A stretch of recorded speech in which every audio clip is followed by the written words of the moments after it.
Hermeneutika, sederhananya, adalah cara memahami teks-teks kitab suci.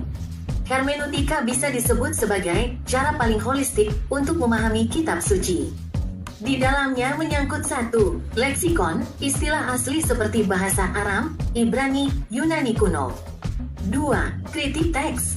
Latar belakang teks dimasukin penulis ke dalam karyanya.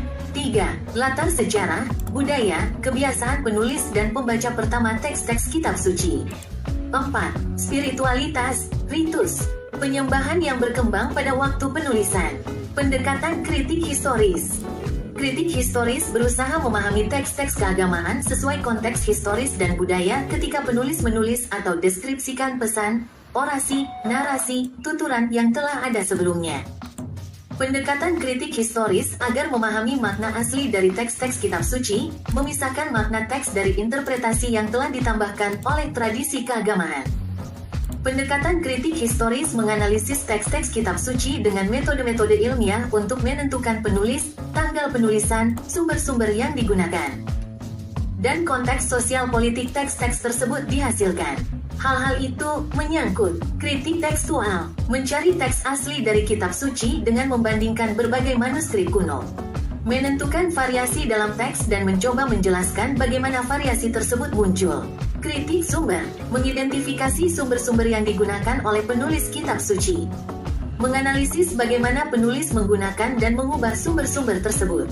Kritik bentuk, mengklasifikasikan teks-teks kitab suci berdasarkan genre sastra mereka, misalnya, hukum, sejarah, puisi. Nubuat, menganalisis bagaimana genre sastra mempengaruhi makna teks. Kritik sejarah, merekonstruksi konteks historis teks-teks kitab suci ditulis, dan menganalisis konteks historis mempengaruhi makna teks. Pendekatan hermeneutika dan kritik historis. 1. Memberikan sangat banyak wawasan berharga tentang kitab suci. 2. Membantu memahami sesuai konteks historis, budaya, nilai-nilai awal ketika teks-teks kitab suci muncul. 3. Menyadarkan umat bahwa teks kitab suci tidak diilhamkan langsung oleh Allah dan tak diturunkan dari langit, tapi lahir dari dalam konteks sosial historis dan kultural yang real dari manusia-manusia real yang hidup pada masa lalu. Disikon serta pergumulan hidup dan kehidupan holistik pada konteks masing-masing.